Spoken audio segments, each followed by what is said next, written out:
Welcome to the NC Spin After Spin. Additional comments from our panelists just available on our website. I want to ask you, what do you wish you had said on last week's show, but you didn't? John Hood, I'll start with you. Tom, when we were talking about the political races, we made reference to a batch of polls that came out in the last week or two. One of them, for example, had Trump up 1, had Clinton up 4, one of them had Deborah Ross up 1. These polls, actually, we need to interpret them with caution because they are internet polls. They're not actually randomly distributed samples. They are not probability samples. In other words, these are people who've opted into an internet panel. There are thousands of people in the sample. They're really large, but they may not be a random sampling. Now, I'm not arguing that there shouldn't be experiments along these lines. Polling has become so expensive on the phone because of so many people not answering their calls, because a lot of people not having landlines. The internet is probably going to be in our polling future, but they're still working on these tools, and we should interpret them very carefully. Right. Yeah. Yes. Rufus, what do you wish you'd have said on last week's show? Well, we were talking about HB2, and a wise old friend of mine named G. Wesley Williams, who's 96 years old, the other day, said, "Rufus, what's the nickname of Ohio?" I said, "Well, it's the Buckeye State." He said, "You know what, after HB2 and all this other stuff, should be North Carolina's new name?" I said, "What's that, Wesley?"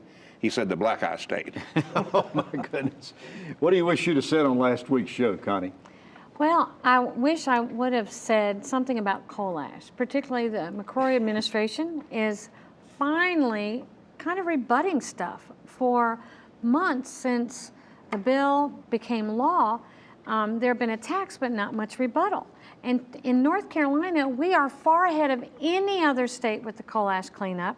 There's a requirement in the bill that Duke provide water within like a 1-mile area around the coal ash ponds. And then there's the beneficial reuse requirements that would put the coal ash into concrete. So it's like here, Governor McCrory had this perfect issue that he could have framed it, and he let the other side frame it for him. But finally, they're getting into the game and explaining some of the stuff, because you would think that the McCrory administration and the legislature had done nothing to work with these coal ash ponds. And on top of it, to put everything in a lined landfill would be extremely expensive and cost the ratepayers a lot of money. And we don't hear about that. One of the first rules in politics is don't let your opponent frame you or your issues. Well, it's interesting. I was going to bring up coal ash too. And by the way, lined landfills leak, all of them. So no matter how expensive it is, somebody's got to pay for it to get it out of the line, to get it out of the leaking ground. Into the lined landfills that don't leak.